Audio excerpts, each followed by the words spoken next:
Friends, welcome back in my physiology class. तो आज हम पढ़ रहे हैं ओज धातु के कर्म। तो जैसा कि मैं अपनी लास्ट वीडियो में बता चुका हूं कि आचार्य चरक और आचार्य सुश्रुत का श्लोक, ठीक है, वो बहुत इंपॉर्टेंट था।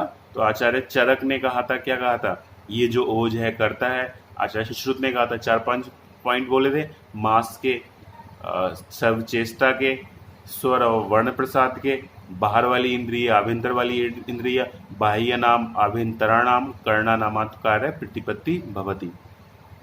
चरक संहिता चिकित्सा स्थान में एक और श्लोक आया है। वो श्लोक क्या कहता है, यह श्लोक आपको व्याक्षमत्वा या बल में भी याद करना पड़ेगा। तो एक लाइन का श्लोक है, ज़्यादा बड़ा नहीं है। बलम हा अलम निग्रहाय दोषाणाम। निग्रहाय, निग्रहाय मतलब नाश करना, निग्रहाय, निग्रह, विग्रह, निग्रह। तो निग्रहाय किसका, दोषाणाम। तो ये जो बल है वो निग्रहाय करता है, दोष निग्रह। क्या टर्म है, दोष निग्रह। तो बलम हालम निग्रहाय दोषाणाम, बलम हालम निग्रहाय दोषाणाम, ठीक है।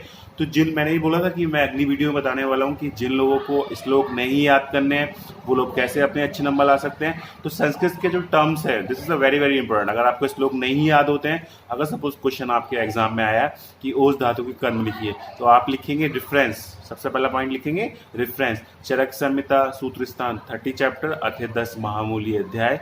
सुश्रुत संहिता सूत्र स्थान 15 चैप्टर दोष धातु मल 6 वृद्धि अध्याय, ठीक है। फिर आपको लिखना है विभिन्न आचार्य द्वारा वर्णित ओज धातु के कार्यों को हम निम्नवत संक्षेप में लिख सकते हैं। तो पहला जो पॉइंट आपको लिखना है, प्रीणिता सर्वजंतवा। जो उसमें लाइन थी, ये ओज करता है प्रीण सब जंतुओं को। तो आपको सिर्फ इतना वर्ड याद रखना है, प्रीणिता सर्वजंतवा। तो ये आपको ब्लैक पेन से लिखना है एग्जाम में, प्रीणिता सर्वजंतवा। फिर इसके आगे डॉट लगा के ब्लू पेन से ऑल जितने भी लिविंग बीइंग्स हैं उन सब की लाइफ के लिए एज ए वाइटलाइजर का काम करता है या नरिश करता है। It nourishes the life of all the living beings. अगर आपको इंग्लिश सीबीएसई बोर्ड के हैं तो आप इंग्लिश में लिखिए, आप हिंदी बोर्ड के हैं तो आप हिंदी में लिखिए कि सभी प्राणी या सभी जंतुओं के जीवन का पोषण करता है। दैट इज प्रीणिता सर्वजंतुवा। सेकेंड लाइन लिखेंगे, मैंने बोला था ना कि जितने भी पंच भौतिक प्राणी हैं उनका जीवन इस नाव में स्थित है। तो जीवितम नाव तिष्ठते, जीवितम नाव तिष्ठते। तो जो जीवन है किसका, पंच भौतिक प्राणियों का, नाव तिष्ठते। The life of all the living being is depend on this. Life of all living beings depend on this. That is जीवितम नाव तिष्ठते। तो पंचभौतिक प्राणियों का जीवन इसके अधीन होता है। तीसरा पॉइंट आप लिखेंगे, सारम आदो गर्भस्य। तो सारम, इसका जो इसेंस है, फर्स्ट, आदो मतलब फर्स्ट, तो first essence of it is the गर्भस, एम्ब्रियो। और गर्भस्य यत्तद गर्भस्य रसाद रसा। तो गर्भस्य रसाद रसा मतलब एम्ब्रियो से सबसे पहले जो है वो ओज का निर्माण होता है, ठीक है। फिर आप लिखेंगे देह स्थिति। देह स्थिति मतलब शरीर की जो सिचुएशन है, शरीर की जो नॉर्मल होम्योस्टेसिस है उसको बनाए रखने में बहुत ज़्यादा इंपॉर्टेंट है। फिर आप लिखेंगे देह निबंधनम। निबंधनम, ये देह स्थिति और देह निबंधनम ये आचार्य बागभट्ट के श्लोक में से लिया गया है। देह स्थिति, देह स्थिति मतलब होम्योस्टेसिस, मतलब normal condition of the body, normal physiological condition of the body, उसको बनाए रखता है। फिर आप लिखेंगे देह निबंधनम। देह निबंधनम मतलब control the functions of the body, देह निबंधनम। फिर आप लिखेंगे निग्रहाय दोषाणाम।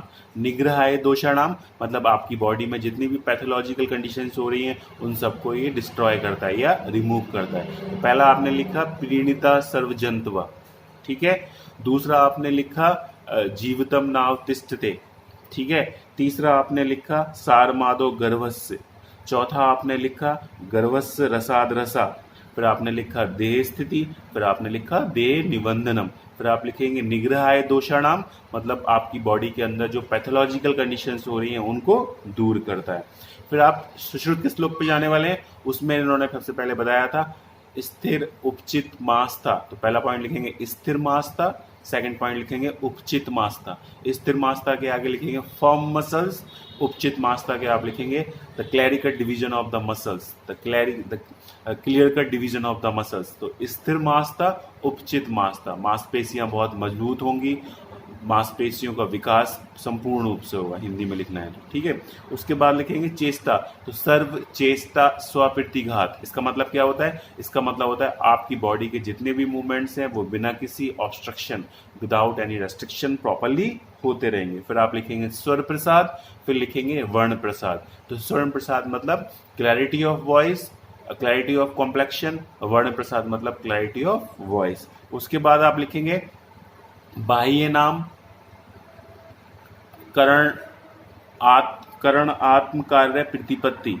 दूसरा वाला सेम है, आभ्यंतरण नाम, करण आत्म कार्य प्रतिपत्ति। तो बाह्य वाले का जितनी भी बाहर वाली इंद्रियां हैं, कर्मेंद्रियों को अपना कार्य करने के लिए सम्यक रूप से प्रेरित करना, और ज्ञानेंद्रियों को अपना कार्य करने के लिए सम्यक रूप से प्रेरित करना।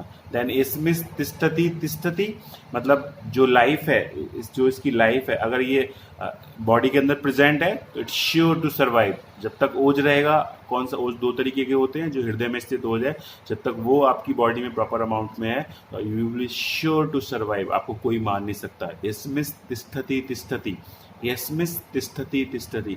And last line, yes NASA तू नासो अस्ति धारी, यस नासा तू नासो अस्ति धारी।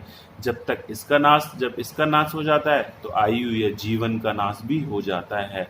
तो यस्मिस् तिष्ठति, तिष्ठति, यस्मिस् तिष्ठति, तिष्ठति, ये भागवत का श्लोक से लिया गया है। यस्मिस् तिष्ठति, तिष्ठति, यस नासा तू नासो अस्ति धारी, इसके नाश होने से आयु या जीवन का नाश हो जाता है। तो ये जो 16 पॉइंट मैंने बोले, ये अगर आपसे संस्कृत में ब्लैक पॉइंट से संस्कृत के पॉइंट्स, और ब्लू पेन से हिंदी या इंग्लिश जिसमें भी आपको कंफर्टेबल है उसका इसमें मीनिंग लिख देंगे, तब भी आपको